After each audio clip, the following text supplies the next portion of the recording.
Bienvenue à tous dans cette capsule biblique de Tout est possible avec Jésus.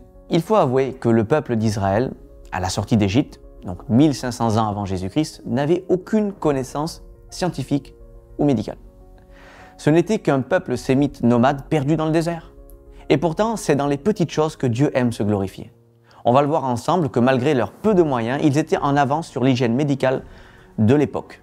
Et cette avance ne pouvait provenir que d'une révélation divine. Premièrement, la quarantaine. Longtemps avant que la science médicale n'ait découvert l'importance de la quarantaine pour les personnes atteintes d'une maladie infectieuse, la Bible l'appliquait déjà.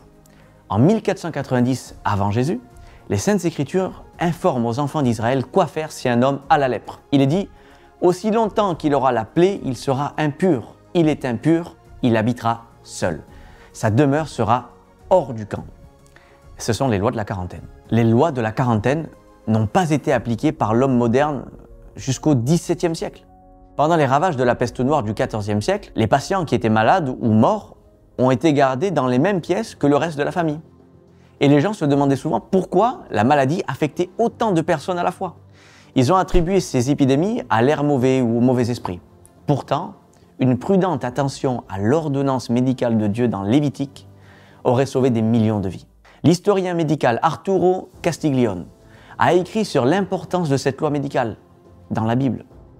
Il dit « Les lois contre la lèpre dans Lévitique 13 peuvent être considérées comme le premier modèle de législation hygiénique dans l'histoire de la médecine. » L'Encyclopédie Britannica documente qu'en 1845, un jeune docteur à Vienne, appelé Ignaz Semmelweis, était horrifié du nombre de mortalités de femmes qui accouchaient dans les hôpitaux. Plus de 30% mouraient après la naissance de leur enfant. Semmelweis a noté que les docteurs examinaient les corps de patients décédés, puis allaient directement aux patients suivants sans se laver les mains, dont des mères qui étaient dans l'attente de l'accouchement. C'était une pratique normale pour l'époque, parce que la présence de maladies microscopiques leur était inconnue. Semmelweis a exigé que les docteurs lavent leurs mains avant chaque examen, et la mortalité est passée de 30% à 2%.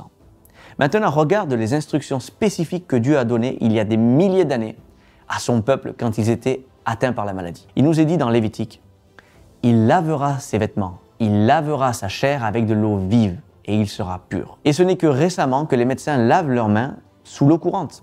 Avant, ils les lavaient dans un bol d'eau, laissant leurs mains contaminées de germes invisibles. Et pourtant, la Bible nous dit spécialement de se laver les mains dans de l'eau vive. La conclusion, que ce soit pour la quarantaine ou pour l'hygiène des mains, ces mesures d'hygiène sont révolutionnaires pour l'époque, c'est-à-dire il y a environ 3500 ans. Il nous a fallu attendre la période industrielle en Occident pour commencer à appliquer ces méthodes qui depuis ont sauvé des millions de vies.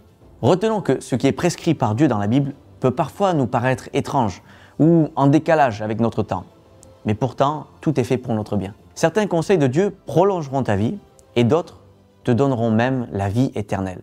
Alors, fais-lui confiance.